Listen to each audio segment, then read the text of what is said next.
우리 은혜 받으실 하나님의 말씀은 로마서 7장 1절에서 6절의 말씀입니다. 형제들아, 내가 법 아는 자들에게 말하노니 너희는 그 법이 사람이 살 동안만 그를 주관하는 줄을 알지 못하느냐. 남편 있는 여인이 그 남편 생전에는 법으로 그에게 매인바 되나 만일 그 남편이 죽으면 남편의 법에서 벗어나느니라. 그러므로 만일 그 남편 생전에 다른 남자에게 가면 음녀라. 그러나 만일 남편이 죽으면 그 법에서 자유롭게 되나니 다른 남자에게 갈지라도 음녀가 되지 아니하느니라. 그러므로 내 형제들아, 너희도 그리스도의 몸으로 말미암아 율법에 대하여 죽임을 당하였으니 이는 다르니 곧 죽은 자 가운데서 살아나신 이에게 가서 우리가 하나님을 위하여 열매를 맺게 하려 함이라. 우리가 육신에 있을 때에는 율법으로 말미암는 죄의 정욕이 우리 지체 중에 역사하여 우리로 사망을 위하여 열매를 맺게 하였더니 이제는 우리가 얽매였던 것에 대하여 죽었으므로 율법에서 벗어났으니 이러므로 우리가 영의 새로운 것으로 섬길 것이요 율법 조문에 묵은 것으로 아니할지니라. 아멘. 아멘. 우리 합심하여서 나라와 민족을 위해서 기도하는 시간을 좀 가졌으면 좋겠습니다. 나라를 위한 기도가 절실히 필요한 시대에 우리가 살아가고 있는 것 같습니다. 온갖 회개한 법을 다 만들어서 정권 유지에 혈안이 되어져 있는 안타까운 현실을 보게 되어집니다. 좀 잘했으면 좋겠는데 역시나 역대 대통령 그리고 정권을 거머쥔 자들하고 별반 다를 것이 없는 한심한 작태를 보게 되어집니다. 종교단체가 정치 참여하면 해체하는 법안을 통과시킨다고 합니다. 그러면 이제 천주교 해체시키겠네요. 정의구현 사제단 없어지겠네요. 이제 성공회도 없어지겠네요. 정치 참여하니까. 한신대도 없어지겠네요. 정치 참여하니까. 제발 정치 참여하는 이런 종교단체 없어지면 너무 좋죠. 감사하고 저희가 그 비진리하고 싸울 필요도 없이 정치 참여하는 천주교 없어지겠다 그러면 너무 감사한 일이죠. 그러나 나를 반대하는 단체만 없애겠다라고 한다라면 이것은 민주주의 국가에서 벌어질 일이 아니다라는 걸 기억하셔야 됩니다. 민주노총 탈퇴했다라고 쿠팡 없애겠다라고요. 그리고 우리는 앞으로 태무 쓰고 알리 써야 되는 것인가요? 뭘 덮으려고 그렇게 많은 연예인 사건들을 계속해서 뉴스에 떠들고 있는지조차도 잘 모르겠습니다. 제발 좀 옳은 정치 했으면 좋겠습니다. 제발 문재인이나 윤석열 닮지 않는 그런 정치 했으면 좋겠습니다. 나라가 4분5열돼서 이쪽에는 태극기 저쪽에는 촛불 들고 싸우는 그러면 제발 좀 정신 차리고 제발 좋은 국가 옳은 국가 만들면 참 좋겠습니다. 중국인 데려다가 이젠 새벽 배송 하려나 보죠. 국가기업 없애고 나라 해국으로 다 팔아먹고 외출 뭡니까 한국을 탈출하게 만들고 국가경제 무너뜨리면 우리의 미래 청년들에게 우리가 살아온 나라보다 더 가난한 나라 넘겨질 수밖에 없다라는 것. 돈 25만 원 나눠주는 거에 정신 못 차리고 있다가 나라 근간이 뿌리채 흔들리는 일들이 벌어지지 않았으면 좋겠습니다. 우리나라 이제는 많은 법들 갈아엎어서 좋은 나라 건설한다라는 그런 거짓말 좀 그만했으면 좋겠고 똑같은 성범죄 저질렀으면 비호하기보다는 빨리 제명 처리해서 더 나은 국가 만들어야 되는 거 아닙니까? 전임자들하고 뭐가 다릅니까? 그러면 뭐하러 촛불 들고 뭐하러 태극기 들어서 국가 정복했습니까?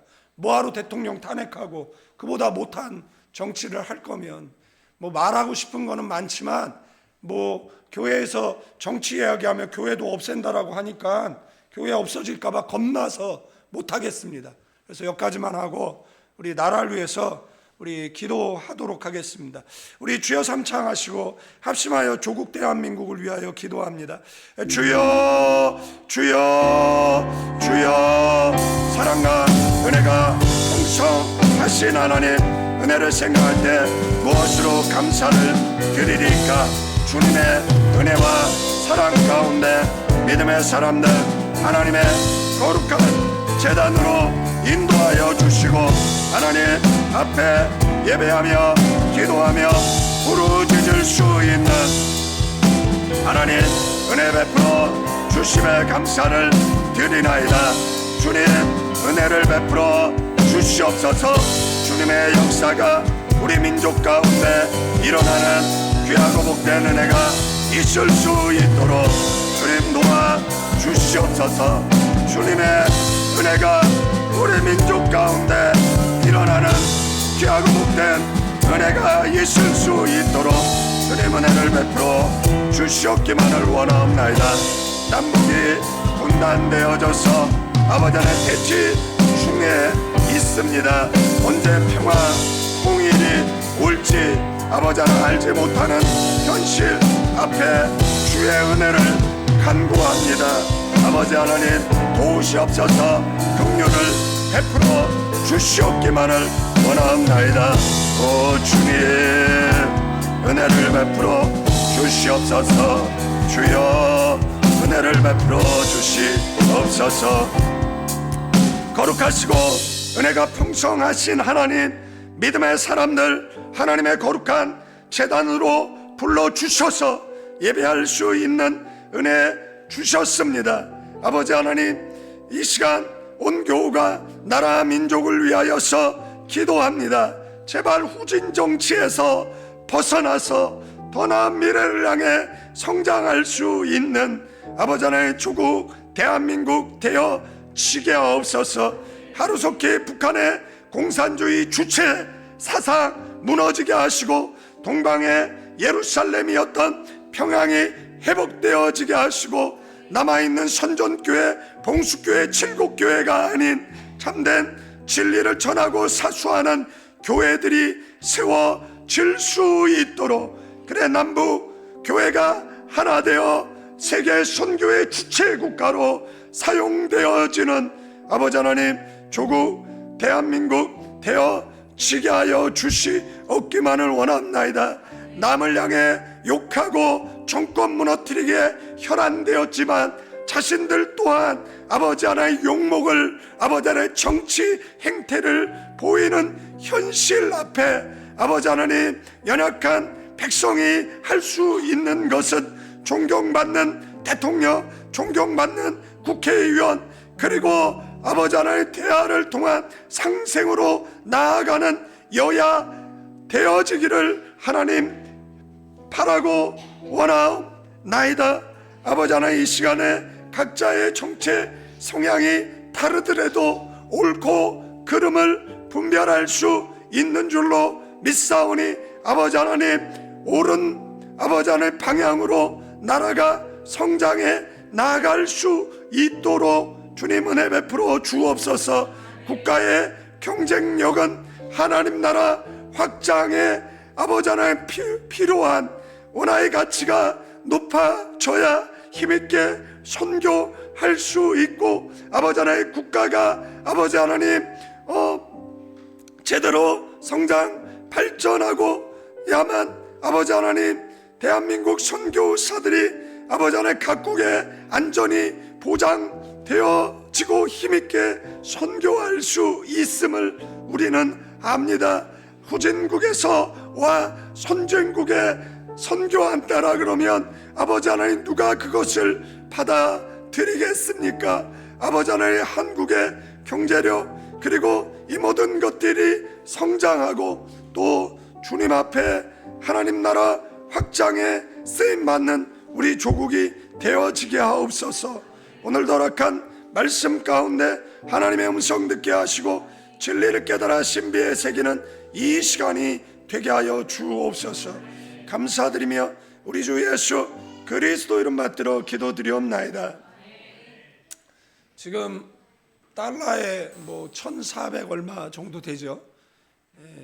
그래서 원화의 가치가 많이 떨어져서 한국에서 뭐 필리핀으로 돈을 가지고 가면 그 가치가 조금 더 높았는데 지금은 가치가 많이 낮아졌어요. 그것은 국가 경쟁력이 이렇게 떨어졌다라는 것을 볼 수가 있어요. 옛날에는 달러에 600원, 뭐 700원 하던 때가 있습니다. 여러분들 수출이 굉장히 어려워졌다라는 것을 기억하셔야 돼요. 제대로 공부하지 않은 노조 출신의 장관이 되더니 이제 쿠팡 새벽 배송, 그러면 새벽 배송만 없어지는 것이 아닙니다. 물류 모든 것이 문제가 생기는 것이에요. 물론 과중한 그런 뭐 업무가 있죠. 그러나 그것이 보복에 의한 것이다라고 이야기하면 얘기는 좀 달라진다라는 것이고, 그리고 중국의 뭐 테무라든지 한국에 들어와 있잖아요. 도대체 어떤 기업을 살리기 위해서 그런 정책을 피는지는 잘 모르겠습니다. 그러나 여러분들 나라를 위해서 기도해 주시기를 바라겠습니다. 이번에 필리핀 뭐 방문했고, 뭐 정말 뭐 쓰러져 자고 일어나 일하고 뭐 그렇게 한 5일을 보낸 것 같습니다. 선교사님들 모시고 호텔에서 뷔페 식사 대접을 해드렸어요.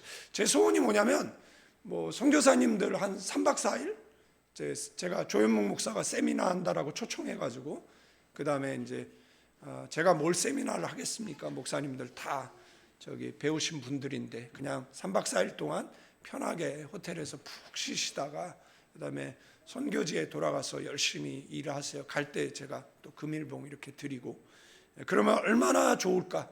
그래서 좀 그 옆 사람에 네가 좀 그렇게 해라 이렇게 인사하시면, 그죠? 그러니까 대충 사업하지 마시고 열심히 사업해서 같이 있는데 돈 쓰면 좋잖아요, 그죠? 그래서 이번에 선교사님들 뷔페 대접을 하기 위해서 우리 김유신 집사에게 호텔 그 뷔페 식당 예약하라고, 그리고 나서 이제 선교사님들한테 오시라고 그랬더니 감사하게 오겠다라고 하고 안 오신 분들, 그래서 돈이 세이브되게 해주신 그런 감사한 분들이 있었어요. 더 감사한 것은 그 호텔 예약하라고 이야기했던 김유신 집사가 자기가 돈을 내겠다라고, 그래서 네가 무슨 돈을 내냐, 그냥 네가 돈이 어디 있다라고, 그리고 나서 뭐 2번 얘기 안 하고 뭐 내겠다라는 걸 굳이 뭐 제가 그래서 김유신 집사가 돈을 냈고, 그 다음에 이제 박수 쳐야 돼? 네. 그래서 김유신 집사가 박수 받으려고 애 데리고 지금 뭐 내일 가는 거를 오늘 저기 왔어요. 저 뒤에 애 셋 데리고. 그래서 저 전도 안 하려면 애를 낳자, 아니면은 뭐 살찌우자, 이게 교회 표어인데, 저 집은 애가 셋이니까 저 가족이 5명이잖아요. 교회에 굉장한 막강한 파워죠. 우리 교회에서 가장 막강한 파워는 누구죠? 우리 김창업 집사님 때 지금 4명이잖아요. 조심하세요. 시험 들면 4명이 나가. 그 다음에 우리 신유진 집사님네도 뭐 가끔 저기 뭡니까 원겸이가 오지만 거기도 한 4명 뭐 이렇게 되니까, 그죠? 둘이 합치면 8명. 어우, 조심해야 돼. 이쪽이 혼자씩 나오죠. 지금 둘이 나왔는데 하나 어디 갔어? 나도 3명인데, 그죠? 진성이가 또 엄마까지 전도해 와가지고.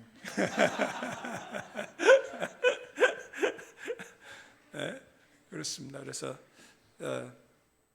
그래서 선교사님들 이렇게 뷔페 식사 대접하고, 또 가실 때는 이제 교통비 또 드렸어요. 뭐 행사할 때 돈이 많이 들거든요. 돈이 떨어졌어요. 그래서 김유신 집사한테 돈을 빌리고 임 집사한테 돈을 빌렸어요. 그래서 올 때는 이제 다 갖고 왔어요. 올 때는 뭐 갖고 왔는데, 김유신 집사는 이제 저기 학교 통장이 있으니까 우리 이종성 전도사한테 수표 받으라고 이렇게 얘기를 했더니 또 안 받겠대. 그래도 이종성 전도사 불러서 수표 끊어주라고 얘기를 했어요. 그냥 안 받겠다고 그런다, 수표 끊어주라고 했다고 이제 그 얘기를 드리는 거고. 임집사는 갚고 왔어요. 근데 왜냐면은 그 행사할 때 또 시상을 해야 되거든요. 그래서 돈이 많이 들어요. 근데 시상을 해야 되는 돈이 없었어요. 그런데 갑자기 임마누엘 교회에서 뭐 여전도에서 뭐 남성교회에서 뭐 집사님 원사님, 네, 따갈로그 중에서 이그작도라는 말이 있습니다. 딱 맞게, 알맞게. 그래서 딱 맞게 필요한 것을 하나님께서 딱 채워 주셔가지고 뭐 딱 맞게 행사를 치르고 왔어요. 해민병원 건강검진센터 소장님 모시고 가서 선교사님들 이제 건강검진 받으시는 분들 뭐 상담해드리고 뭐 예약 뭐 잡아드리고 뭐 이렇게 다 스케줄대로 뭐 했어요.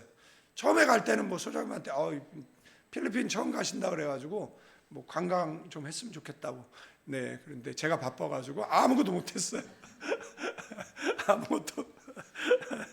그래서 그리고 저기 뭐 학교 이렇게 사진을 찍거든요. 제가 가면은 이렇게 뭐 학생들과 이렇게 사진 찍는데 졸업생, 1회 졸업생 애가 있는 거예요. 그래서 야, 너 잘 지냈다.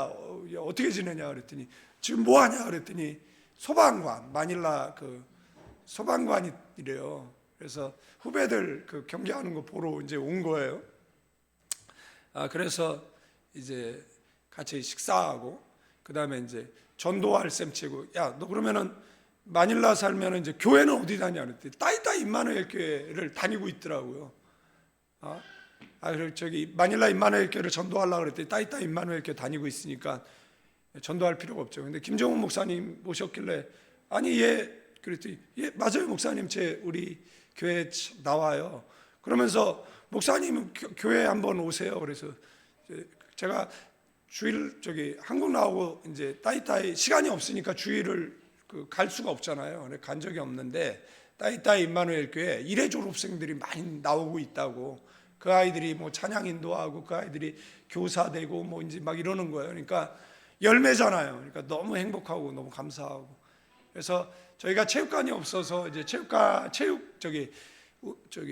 파운데이션 데이는 밖에서 했는데 이제 차가 학교를 지나가더라고요. 그래서 학교로 가자라고 해서 빈 학교죠, 아무도 없는, 갔어요. 그래서 뭐 사진도 찍고 그렇게 했는데 그 아이들 이제 교사된 아이들 이렇게 임용고시 통과한 아이들 현수막이 이렇게 붙어 있더라고요. 그래서 그거 보면서 고생스럽지만 그래도 이런 많은 열매들이 있다라는 것에 대해서 너무 감사하고 감격하는 그러한 시간이었습니다. 학교로 해서 기도해 주시고 헌금 많이 해 주시고 그러면 좋겠습니다. 그래서 옆 사람에게 돈 많이 벌자. 하나님께서 은혜 주시면 정직하게 흘려보내면 더 큰 은혜를 주세요. 네, 아멘입니다. 네. 사랑하는 성도 여러분, 로마서 7장은 율법과 그리스도인의 죽음 관계를 다루고 있습니다. 그리고 동시에 거듭난 성도가 실제 삶에서 반드시 경험하게 되어지는 그러한 내적인 갈등 그리고 영적인 그런 과정을 생생하게 보여주는 장이 이 로마서 7장이다라는 것입니다. 그래서 이 말씀을, 이 7장을 바르게 깨닫는 것이 승리하는 신앙의 기초가 되는 줄로 믿습니다. 많은 성도들이 예수님의 보혈로 거듭난 이후에 결단합니다. 이제는 믿음으로 살겠다라고, 이제는 말씀대로 살겠다라고, 더 기도하고 그리고 더 선하게 그리고 하나님이 기뻐하시는 삶을 살기 위해서 부단히도 몸부림을 칩니다. 그러나 실제로 경험하는 현실은 어떻습니까? 사도 바울의 고백처럼 우리가 읽지는 않았지만 19절에 보면 원하는 바 선은 행하지 아니하고 원하지 아니하는 악을 행하는도다. 착하게 살고 싶은데 결과는 그렇지 못하는 거예요. 선하게 말하고 싶은데 결과는 그렇지 않다는 거예요. 믿음으로 살고 싶은데 결과는 그렇지 않다라는 겁니다. 그때의 좌절감, 그때의 그 패배감, 그것은 믿음으로 살기 위해 출발한 모든 사람들이 경험하는, 그리고 고백하는 고백이라는 겁니다. 이 고백은 사도 바울도, 그리고 저와 여러분들도 계속하는 고백이고 고민이고 문제고 그렇다라는 겁니다. 마음으로는 하나님을 사랑해요. 하나님을 사랑하지 않아서가 아니에요. 믿음이 없어서도 아니에요. 성경을 몰라서도 아니다라는 겁니다. 말씀을 배웠기에 실천하고 싶은 거예요. 그러나 현실에서 죄와 싸우다가 뭐 하는 겁니까? 실패하고 넘어지는 것이에요. 그래서 사도 바울은 24절에 가서 오라 나는 곤고한 사람이로다. 이 사망의 몸에서 누가 나를 건져내랴. 이것을 사도 바울은 영적인 성장 과정이다라는 거예요. 누군든 거듭난 사람이면 반드시 경험하는 그런 통과의 과정이다라고 볼 수가 있습니다. 의인은 몇 번 넘어지죠? 성경은 7번 넘어져도 8번 일어나죠. 왜 7번 넘어진다라고 했을까요? 8번 넘어지고 9번 일어나고 10번 넘어지고 11번 일어나면 되잖아요. 근데 7이 주는 숫자적 의미 때문에 그렇습니다. 7은 완전수예요. 완전하게 넘어져도라가 되겠죠. 8은요, 그 하나님의 수예요.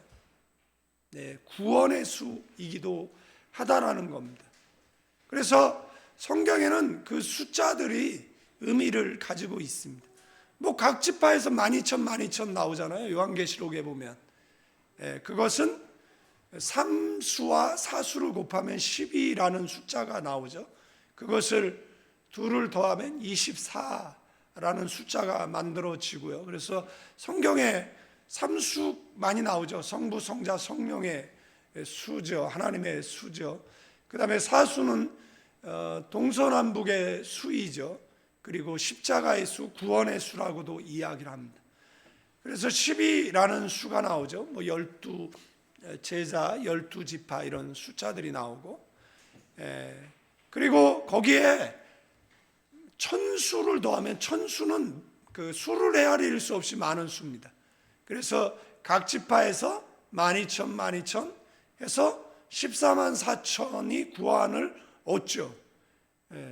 이 숫자에 대한 해석이 있죠. 뭐 이단들은 자기 교회 안에만 구원이 있다. 그래서 죽으면 그 사람은 믿음이 없는 사람이다. 뭐 이렇게 이야기를 하는 거죠. 이제 그들의 허구가 이제 이만희 죽음으로써 나타나겠죠. 그러니까 그것을 또 뭐라고 거짓말을 할지 모르겠는데 아마 실종되지 않을까요? 이만희가? 네, 이만희가 어디 뭐 없어지고 나서 그다음에 뭐 들림 받았다라는 이런 말 같지 않은 소리를 시전하거나 아니면 지금도 열심히 오래 살기 위해서 뭐 백방으로 노력을 하고 있겠죠. 그러나 결국은 하나님의 준엄한 심판대 앞에서 지옥의 그런 선고를 받고 영원한 고통을 겪게 되어질 것이고, 그를 따르던 무리도 지옥을 향해서 한 발 한 발 나아가고 있겠죠. 네. 그래서 그들은 자기 교회만 구원이 있다. 그러니까 하나님을 지 수준에 생각하는 겁니다. 하나님의 그릇을 요만하게 생각해서 하나님은 요만큼 구원할 거다. 뭐 이렇게 이야기하는 것이잖아요. 그런데 그 숫자적 의미는 그런 의미가 아닙니다. 수 중에 가장 큰 수가 뭐죠? 무량대수죠. 수를 헤아릴 수 없이 많은 사람을 구원한다라는, 과거에 구원했고 현재 구원하고 미래에 구원하고. 그리고 천국 가면 3번 놀란다면서요. 왜 놀래죠? 저 사람이 어떻게 여기 와 있지? 그 사람 어디 갔지? 그 다음에 내가 와 있다라는 사실에 놀란다라고 이야기를 합니다. 1절에서 6절은 결혼 관계 비유를 통해서 사도 바울은 그런 그 영적 성장 과정을 설명을 합니다. 여자는 누구를 잘 만나야죠? 남편을 잘 만나야죠. 남편은 누구를 잘 만나야죠? 아내를 잘 만나야죠. 그래서 뭐 잠언을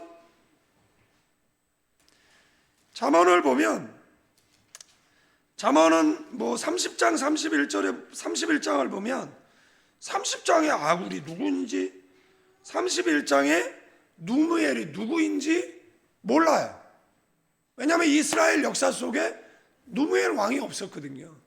그래서 학자들이 연구와 고심 끝에 누무엘은 솔로몬의 다른 이름일 것이다 라고 이구동성으로 이야기를 합니다.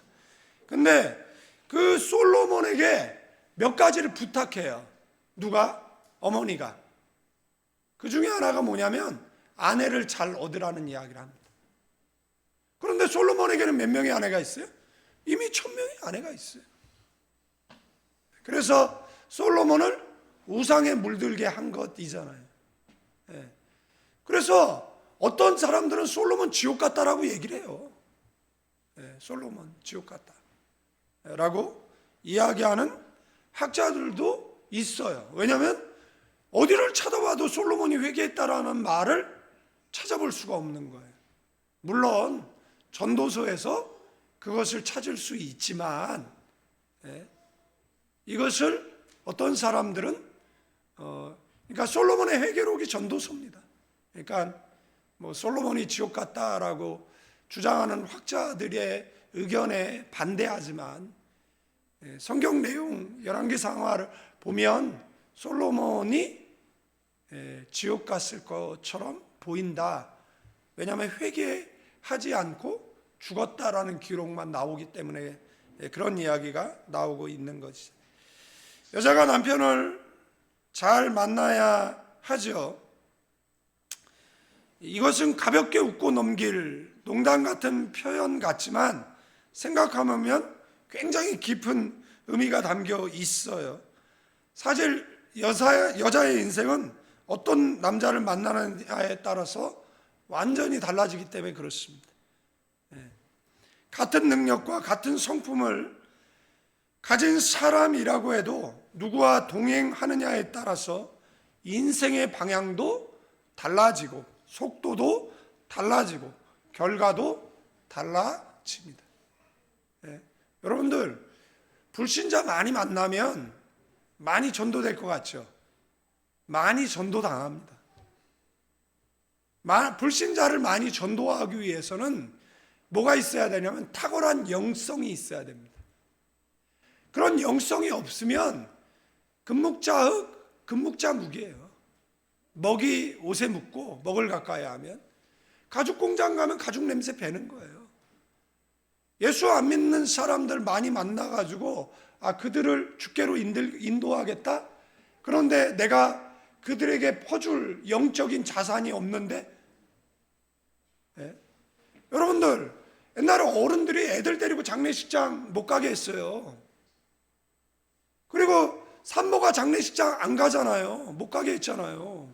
왜 그렇습니까? 영적으로 유약하기 때문에 그렇습니다.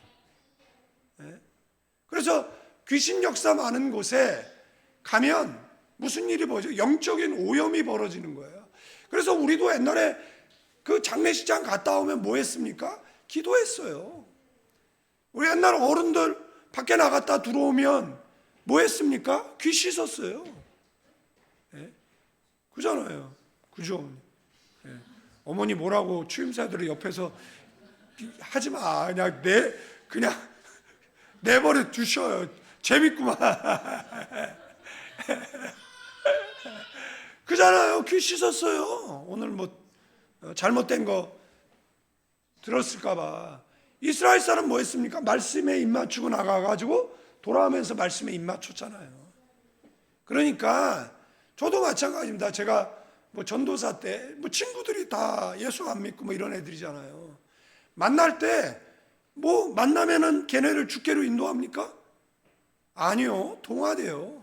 그러니까 10년을 안 만났어요. 제가 믿음에 바로 서기 위해서. 그 다음에 믿음에 바로 선다면은 뭐 어떻게 하죠? 지금은 뭐 맨날 만날 때마다 뭐라고 얘기합니까?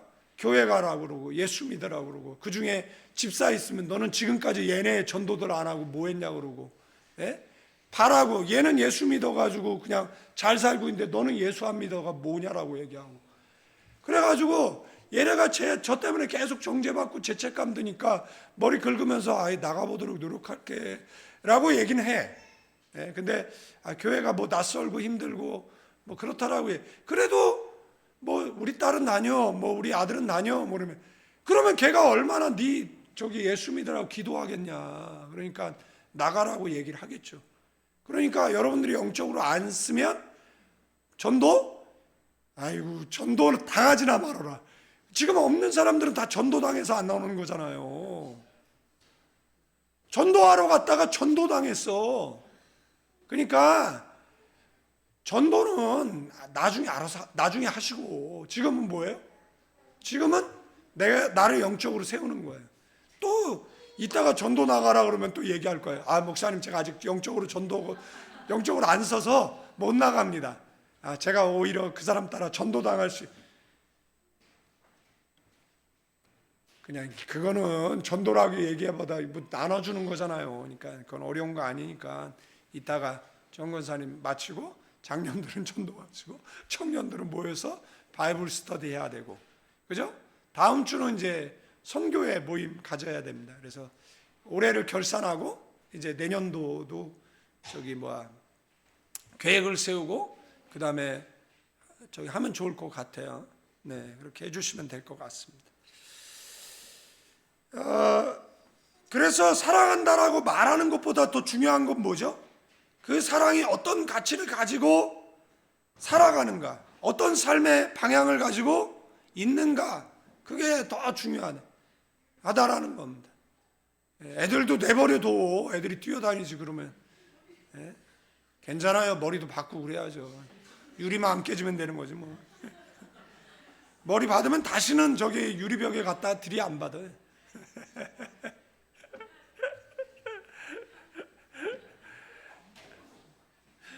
물론 남자가 여자의 인생 모두를 책임지는 존재는 아닙니다. 그러나 남자가 선택하는 말과 행동, 여자의 마음과 삶의 질에 깊고 큰 영향을 미친다라는 거예요. 그래서 어떤 남자를 만나느냐는 단순한 로맨스, 감정의 문제가 아니라 인생의 방향이 결정되는 선택이라는 거, 미래의 행복과 영혼의 평안을 좌우하는 중요한 결정이라는 겁니다. 그래서 화려한 말보다는 진실함, 감정의 열정보다는 책임감, 자리와 능력보다는 인격과 신앙이 더 중요하다라는 것. 결국 여자의 인생은 어떤 남자를 만나느냐에 따라서 달라지고, 남자의 인생 또한 어떤 여자를 만나느냐에 따라서 완성된다라는 것. 그래서 인생의 가장 중요한 동행은 우연이 아니라 뭐죠? 선택이라는 것.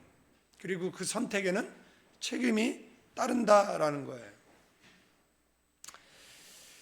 왜 그럴까요? 남편이 살아있느냐 죽었느냐에 따라서 그 아내의 법적 지위가 달라진다라고 성경이 말하고 있어요. 로마서 7장 2절에 남편이 살아있을 동안에는 법으로 그에게 매인바 되나 남편이 죽으면 뭐라고요? 그 법에서 벗어난다라고 말하고 있어요. 민준아 일로 와. 여기 있어. 에?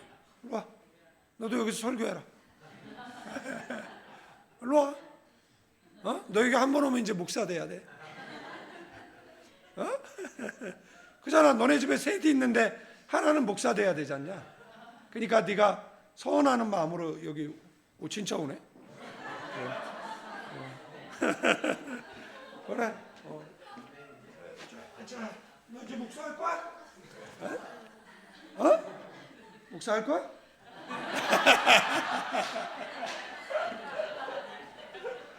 목사는 안 온대요. 앞에 나오긴 하는데. 애들 막 목사 시키겠다 이렇게 서운하고 그런 거 하지 마세요. 왜 그러냐면 목사 될 사람이면 하게 돼 있어요. 목사 될 사람이면 60, 70 돼서도 해. 그죠? 목사 될 사람이면. 제가 뭐 맨날 목사 되세요, 뭐 전도사 하세요 이렇게 하지만 될 사람이면 되고 안 될 사람이면 하고 싶어도 못 해요. 그러니까 뭐 되라고 서운할 필요도 없고 또 하겠다라는데 안 되라고 또 만류할 필요도 없는 것 같다라는 것 말씀을 드리고요. 여러분들 그 남편을 잘 만나면 살아도 좋고 못 만나면 죽으면 자유로운 것. 야, 이게 말이 이상한데.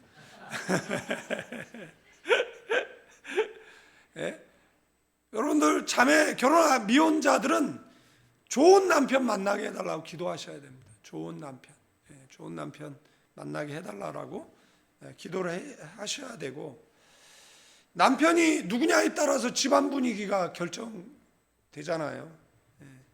뭐 남편이 자상하고 따뜻하면 집이 뭐 천국이 될 것이고, 뭐 남편이 까칠하고 뭐 무뚝뚝하고 가부장적이면 집이 연단학교가 되겠죠. 그죠? 남편 떠나야 연단이 끝나. 축하드립니다. 남편 떠나가지고 연단이 끝나신 분들 축하드립니다. 아직 연단학교 다니고 계시는 분들 삼가 조의를 표합니다. 그래서 어떤 권사님, 목사님, 저는 남편 때문에 성화되고 있어요. 그런 분들도 계세요. 여러분들, 그런데 이렇게 어머니들의 기도가 주님 저 사람 좀 어떻게 해결해 주세요라는, 맨날 주님 저 사람 좀, 그잖아요. 데려가라고는 말은 못하지만 그냥 주님 저 사람 좀 해결해 주세요. 저 사람 좀 버릇 좀 고쳐주세요. 저 사람 좀 어떻게 때리라고 말은 못하겠지만 좀 작사를 내주세요. 그게 기도 제목이 되면 안 되잖아요. 그죠? 그게 기도 제목이 되면 안 돼. 저 사람 정신 차려야 되는데 사업이 쫄딱 망해야 주께로 돌아올 것 같습니다. 그래서 망하게 해달라고 기도하는 권사님도 굉장히 많아요. 아세요? 그래서 남편 다 망했어요. 저희도 가까운 분들이 계속 그렇게 기도하더라고요. 제가 그래서 뭐라 그랬어요? 왜 그렇게 기도하냐고. 나 진짜 그래 다 망했어. 그러고 나니까 그때 내가 왜 그렇게 기도했지 후회하고 있어. 후회하면 무슨 소용이 있어? 내가 그때 기도 좀 고치라고. 망하지 않고 깨닫게 해주세요. 망하지 않고 고치게 해주세요. 뭐 이렇게 기도를 해야지 망하라고. 그러면 간증을 해야지. 목사님 그래서 왜요? 그러니까 제가 우리 남편 망하라고 기도했는데 망했어요. 할렐루야. 성도들 앞에도 제가 우리 남편 망하라고 기도했는데 망했어요. 할렐루야. 이렇게 간증해야지. 근데 또 간증은 안 해. 입이 한자 나와가지고 하나님 이럴 수 있니? 지가 기도한 거는 잊어버리고, 인간은 뭐 까마귀 고기를 삶아 먹었는지. 그래서 아내가 주님 저 사람 어떻게 해요? 저 사람 좀 어떻게 좀 해주세요. 그렇게 기도하면 안 되잖아요. 그죠?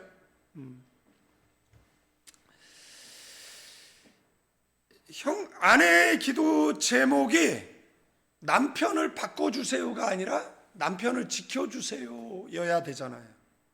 아멘. 옆에 아내가 계시면 팔꿈치로 내가 잘할게. 인사하세요. 두 분밖에 없네. 저만 쳐다보고 있으면.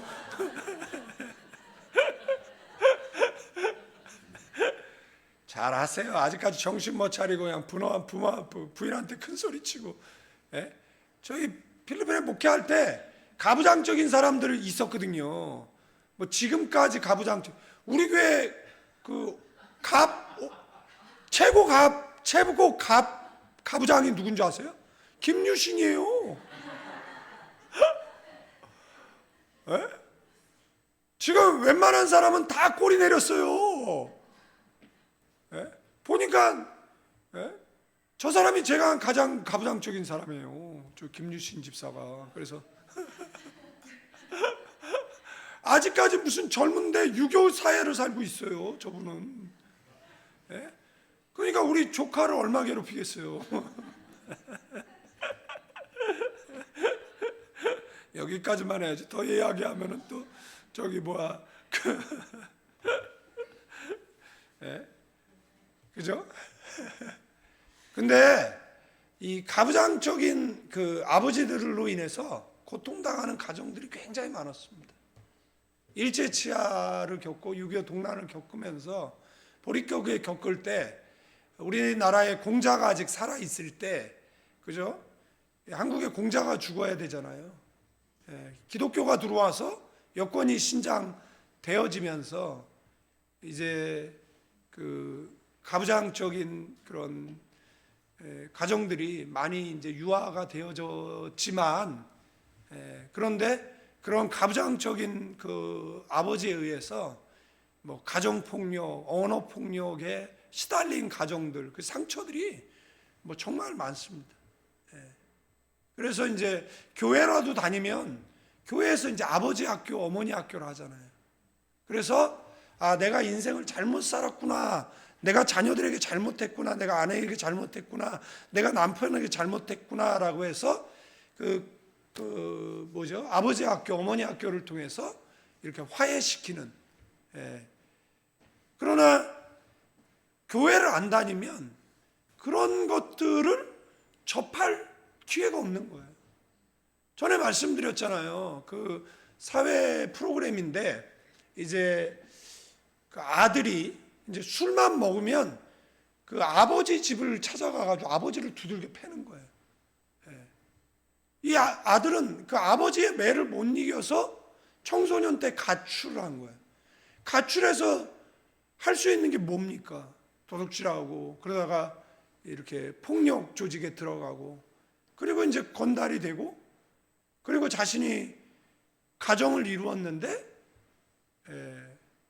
이제 아버지의 마음을 이제 조금 이해하게 되는 거죠. 근데 이제 처음에 그 사람이 프로에 나온 건 신고에 의해서예요. 자식이 아버지를 때린다, 저런 폐륜화가 있다. 그런데 이 취재가 시작되면서 보니까 아버지가 자녀에게 너무 잘못한 거예요. 여러분들 기억나세요? 옛날에 한 문제더라. 90년대 어떤 있죠. 그러니까 치료를 받아야 되는데 치료를 안 하는 거예요, 부모가. 그래서 애가 배가 이만큼 물러오는데도 그 헛된 믿음으로 나을 거라고 믿고 있어서 그 아이를 구출해가지고 수술해서 건강을 찾게 해주는 이런 프로그램이 있었는데, 그 프로그램에 어떤 남편이 나온 거예요. 이 남편은 뭐 젊어서 뭐 바람돌이로 사시다가 나이 들어 이제 풍을 맞고 집으로 돌아온 거예요. 그래서 이제 움직이지 못하고 누워 있는 건데 이분이 정말 앙상하게 말라 있어요. 그런데 이 아내가 남편에게 주는 그 요기, 그러니까 음식이 뭐였는 줄 아세요? 설탕 한 스푼이었어요. 설탕 한 스푼. 그런데 그 인터뷰 내용을 보니까 이해가 돼. 이 아내가 너무 고통스럽게 사는 거예요. 너무 고통스럽게 사는 거예요. 근데 이 남편이 병들어서 온 거예요. 그러니까 너무 미운 거예요. 죽이고 싶을 정도로. 너무 미운 거예요. 그래서 뭐 한 거예요? 설탕 한 스푼 준 거예요. 설탕 한 스푼. 그래서 그때 제가 한국에 사역할 때인가? 그때 제가 그 교회 집사님들, 남자 집사님들이 막 아내에게 소리치고 막 그러면 이렇게 얘기했어요. 집사님, 그러다 설탕 한 스푼 먹어요.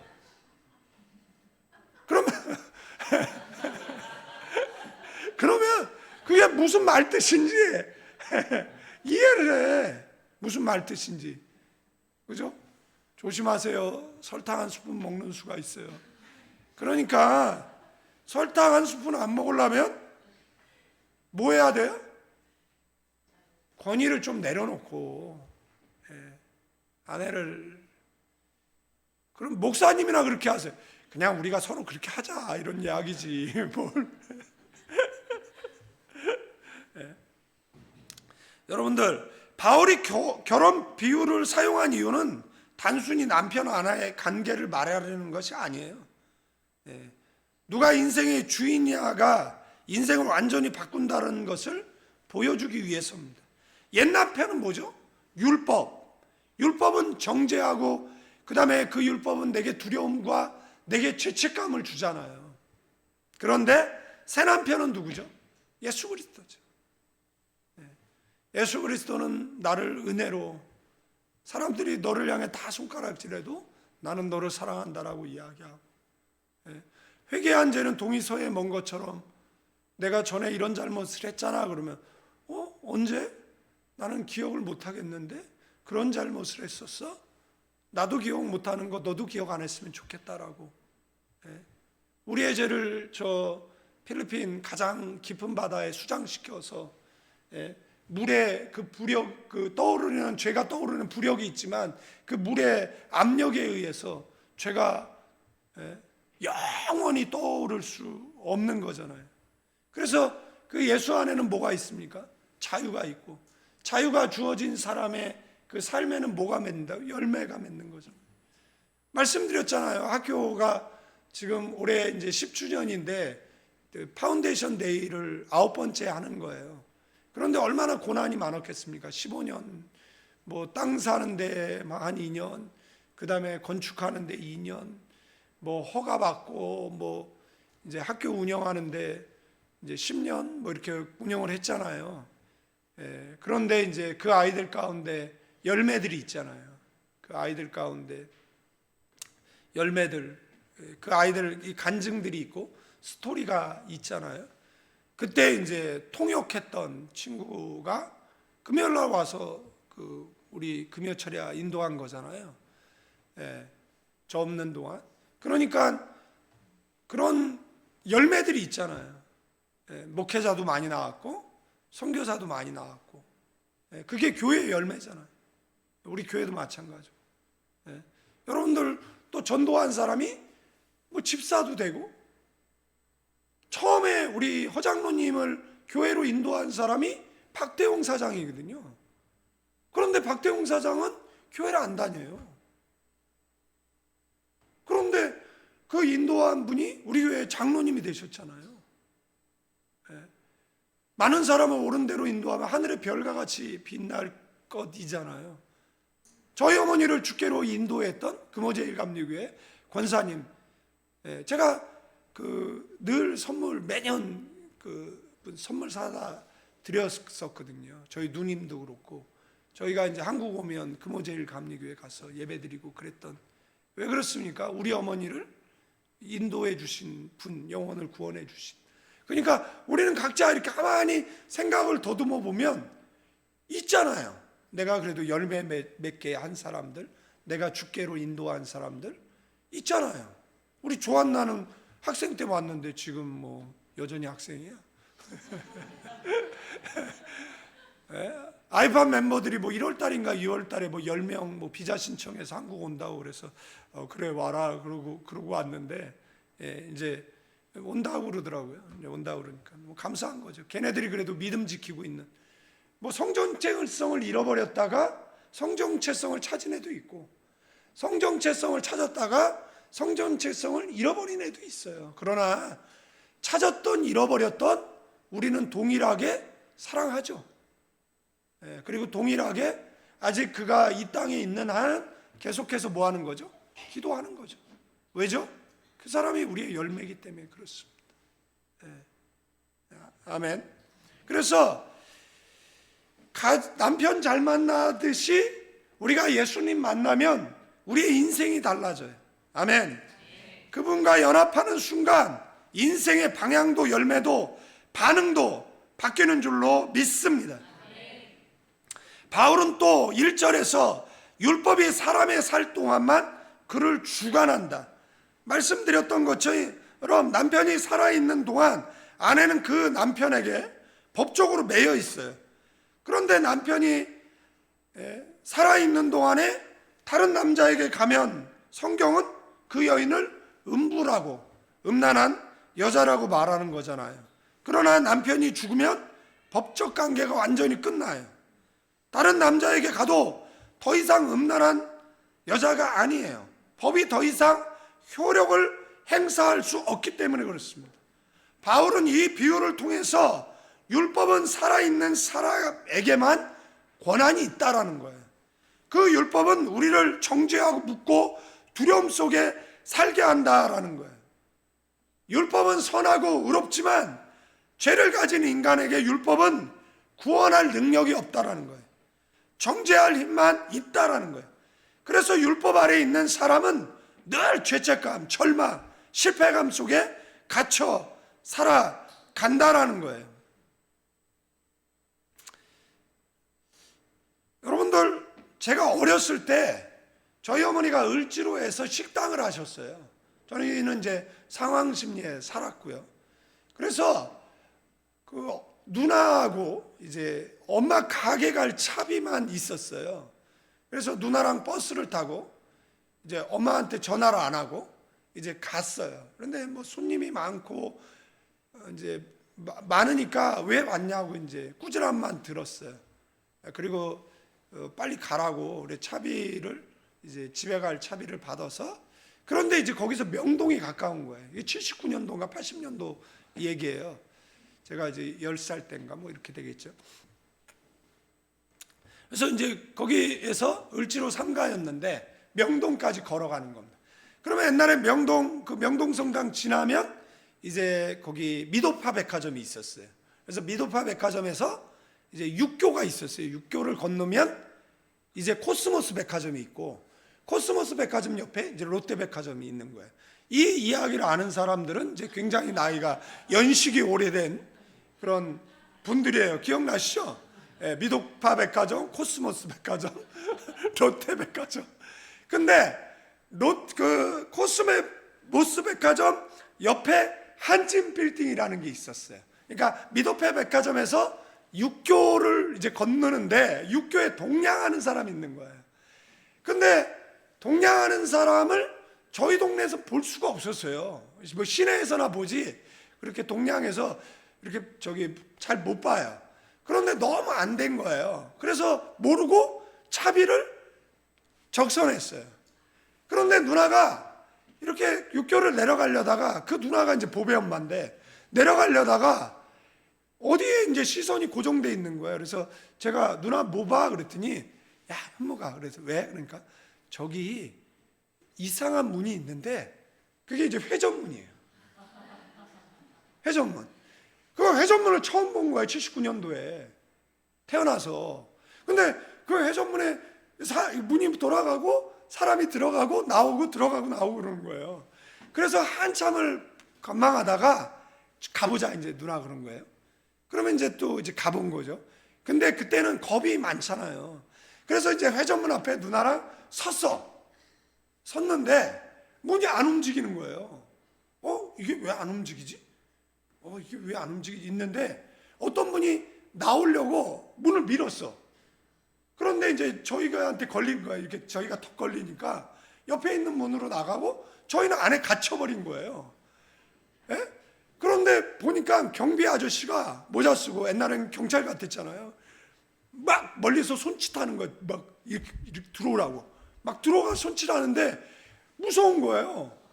달리 뭐 해결할 방법이 없는 거예요. 거기 가만히 있는 거죠. 그러니까 그분은 들어오라고 그러고, 전 초등학교 2학년, 우리 누나는 이제 6학년 어린 나이인데, 그러고 있는데 누가 나오면서 문을 이제 미니까 이게 문이 돌잖아요. 그때 알았어요. 재미없구나. 이게 재밌는 게 아니었구나. 이게 타면 이게 자동으로 돌아가는 것이 아니라 그냥 사람이 밀어야 이게 돌아가는 거. 그런데 그 문을 밀 힘이 누구에게 없는 거예요? 우리에게 없어요. 율법이 그래요. 율법이 내가 밀어가지고 저 천국을 들어갈 수 있는 힘이 내게 없는 거예요. 그런데 지금은 어떻죠? 지금은 그냥 문이 돌아가요. 자동으로. 예? 필리핀에 갔다가 자동문 앞에 이렇게 서 있는데 센서가 있어서 열려야 되잖아요. 안 열려요. 그런데 집 옆에 있던 누군가가 아이 그 버튼을 눌러야지. 옆에 근데 안 보이게 이게 붙어 있더라고요. 그러니까 열리니까 문이 자동으로 열려요. 저희도 이제 눌러야 열리는데 그런데 대부분 자동으로 열려요. 마치 복음은 그렇게 자동문 같은 거예요. 그냥 예수님 손잡으면 우리 앞에 그냥 뭐 하는 겁니까? 자동으로 열리는 거예요. 여러분들 그 이상한 변호사 우영우에 보면 그 자폐 스펙트럼 있는 사람이 그 회전문을 통과 못하는 것 같아요. 예? 그 사람의 힘으로 그 회전문을 통과를 못하잖아요. 그런데 나중에 용기를 내고 부단한 연습 끝에 그 우영우가 회전문을 통과하는 것처럼 율법은 마치 그 회전문이나 자동문처럼 우리의 힘에 의해서는 열리지가 않아요. 그런데 예수님 안에 서 있기만 하면 문이 자동으로 열리는 겁니다.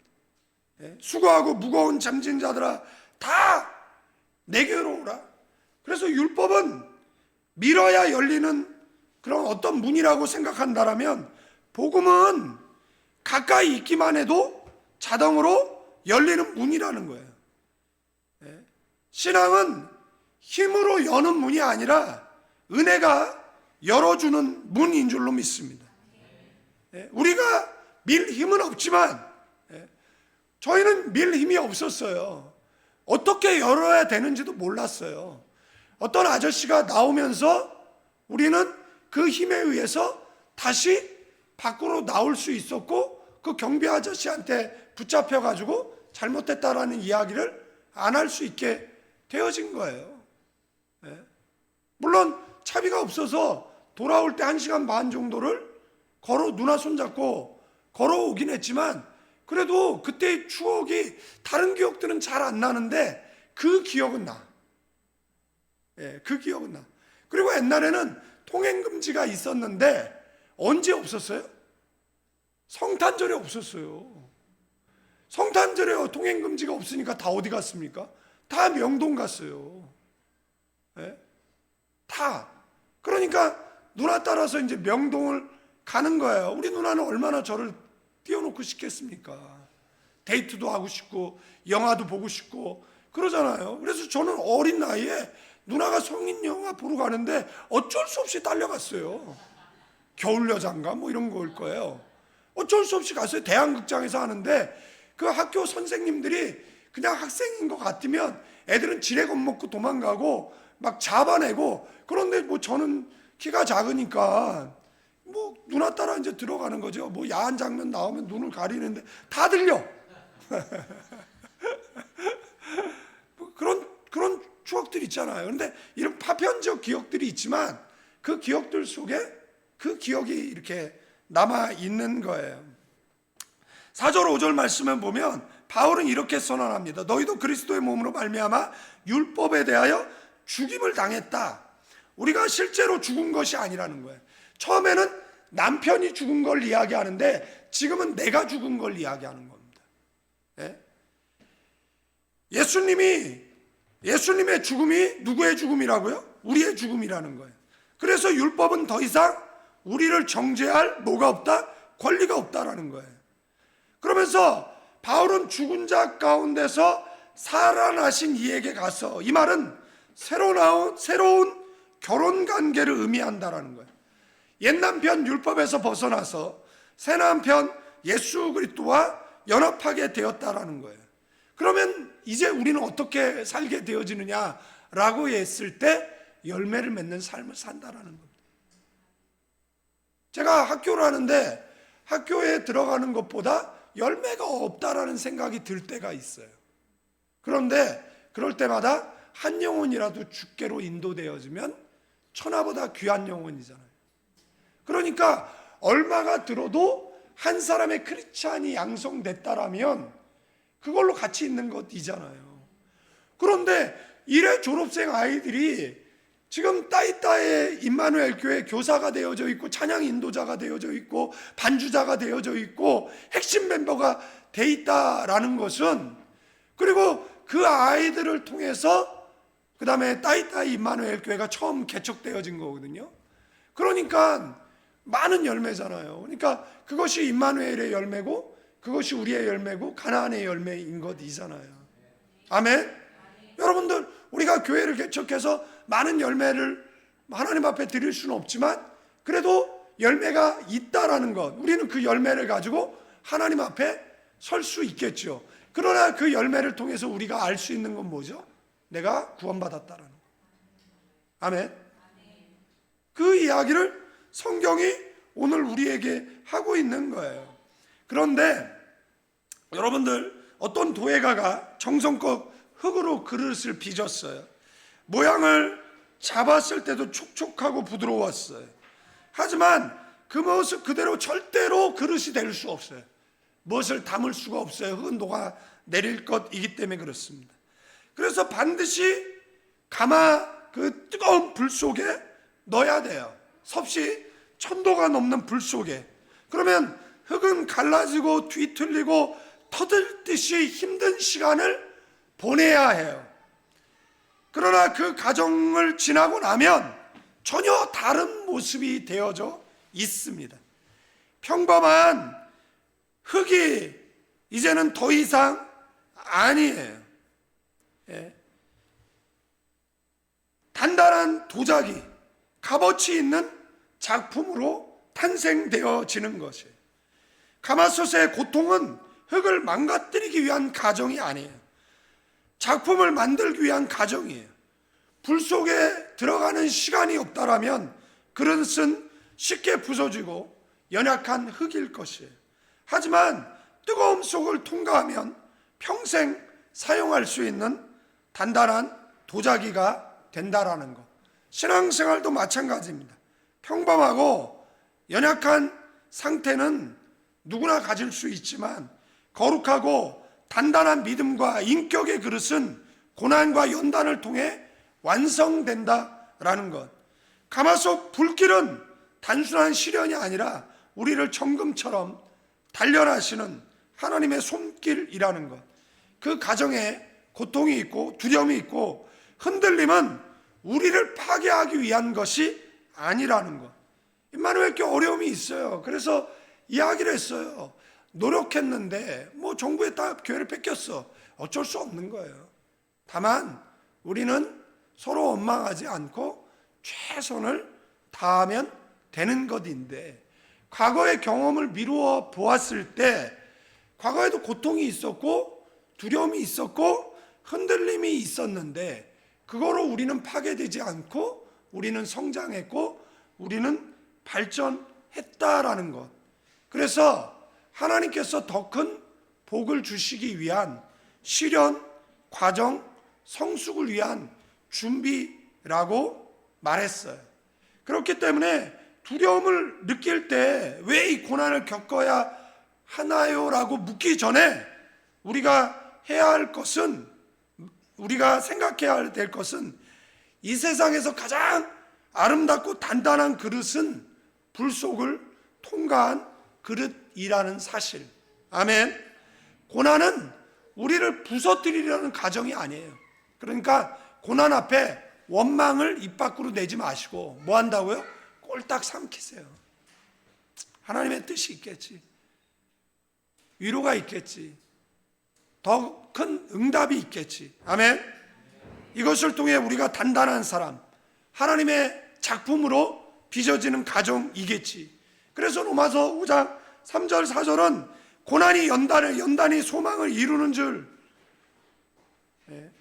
하나님은 우리를 버리려고 불 속에 던져놓지 않는다라는 것.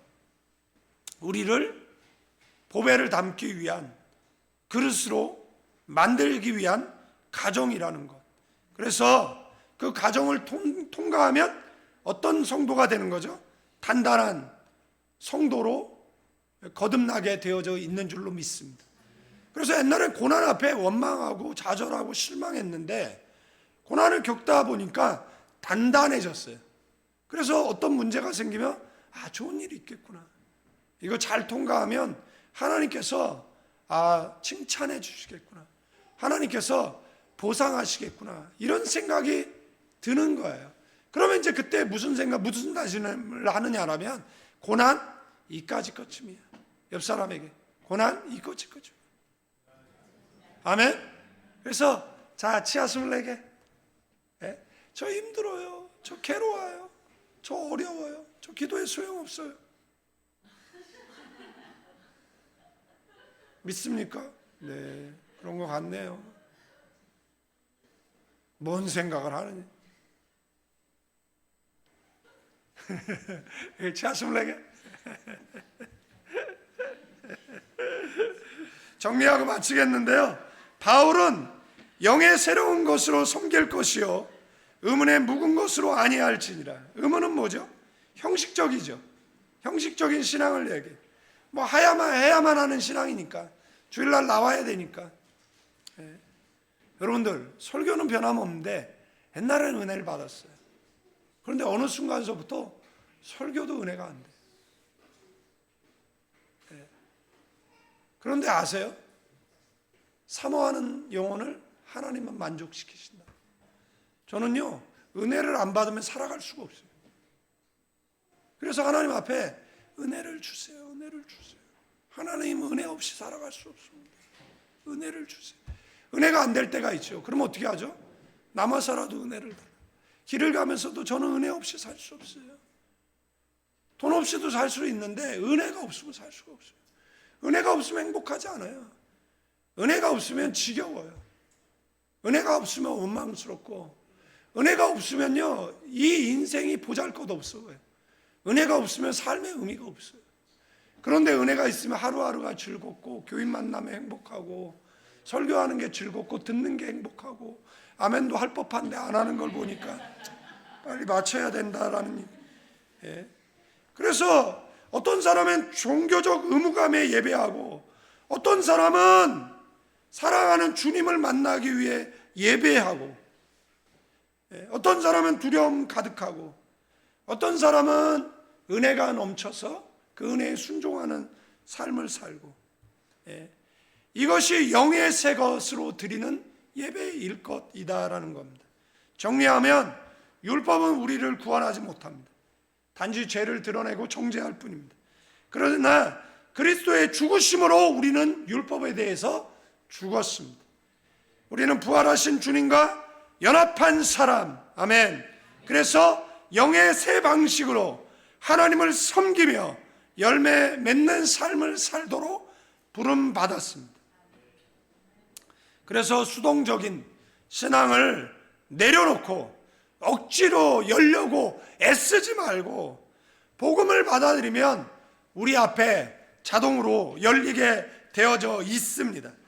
그리스도께 붙어있고 성령을 의지하면 저절로 열매를 맺고, 저절로 인생의 길이 열리고, 저절로 형통하게 되어지고, 저절로 성장하고, 저절로 발전하게 되어지는 인생을 살게 되어질 줄로 믿습니다. 이것이 은혜인 줄로 믿습니다. 이제는 우리 주 예수 그리스도의 은혜와 우리 아버지 하나님의 극진하신 사랑, 성령님의 감화감동 교통 충만 축복하심이 예배하는 믿음의 사람들, 가정과 자녀와 사업장 위에, 조국 대한민국과 가나안 교회, 필리핀 임마누엘 교회와 선교지 필리핀 위에 이제로부터 영원까지 함께 계실지어다.